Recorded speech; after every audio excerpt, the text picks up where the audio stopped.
And knowing that I had no way to win made me seriously consider for a while just quitting the game and moving to the country to raise corgis. But if I had done that, if I had given up writing, I would have lost my beloved vocation. So I knew that the task was that I had to find some way to gin up the inspiration to write the next book, regardless of its inevitable negative outcome. In other words, I had to find a way to make sure that my creativity survived its own success.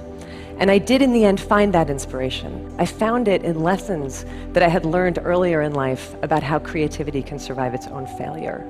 So just to back up and explain, the only thing I have ever wanted to be for my whole life was a writer. I wrote all through childhood, all through adolescence. By the time I was a teenager, I was sending my very bad stories to The New Yorker, hoping to be discovered. After college, I got a job as a diner waitress, kept working, kept writing, kept trying really hard to get published, and failing at it.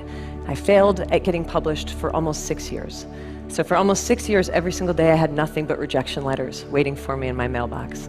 And it was devastating every single time. And every single time I had to ask myself if I should just quit while I was behind and give up and spare myself this pain. But then I would find my resolve, and always in the same way, by saying, I'm not gonna quit, I'm going home. You have to understand that for me, going home did not mean returning to my family's farm. For me, going home meant returning to the work of writing, because writing was my home. Because I loved writing more than I hated failing at writing, which is to say that I loved writing more than I loved my own ego, which is ultimately to say that I loved writing more than I loved myself. And that's how I pushed through it. So think of it like this. For most of your life, you live out your existence here in the middle of the chain of human experience where everything is normal and reassuring and regular. But failure catapults you abruptly way out over here into the blinding darkness of disappointment. Success catapults you just as abruptly, but just as far, way out over here into the equally blinding glare of fame and recognition and praise. One of these fates is objectively seen by the world as bad, and the other one is objectively seen by the world as good, but your subconscious is completely incapable of discerning the difference between bad and good.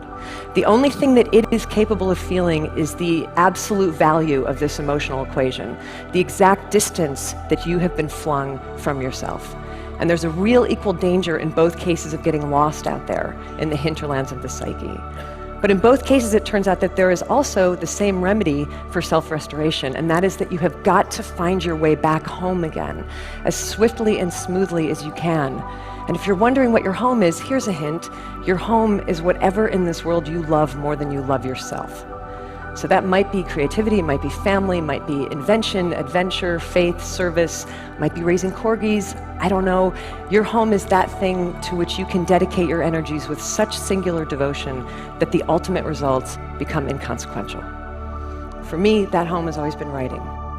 And I stayed in my home of writing after that, and I wrote another book that just came out last year, and that one was really beautifully received, which is very nice, but not my point. My point is that I'm writing another one now, and I'll write another book after that, and another, and another, and another, and many of them will fail, and some of them might succeed, but I will always be safe from the random hurricanes of outcome, as long as I never forget where I rightfully live. And look, I don't know where you rightfully live, but I know that there's something in this world that you love more than you love yourself. Something worthy, by the way, so addiction and infatuation don't count, because we all know that those are not safe places to live, right? The only trick is that you've got to identify the best, worthiest thing that you love most, and then build your house right on top of it, and don't budge from it.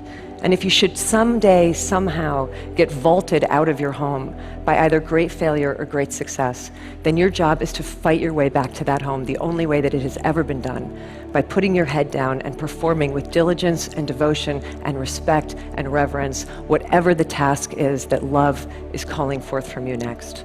You just do that and keep doing that again and again and again, and I can absolutely promise you from long personal experience in every direction, I can assure you that it's all going to be okay.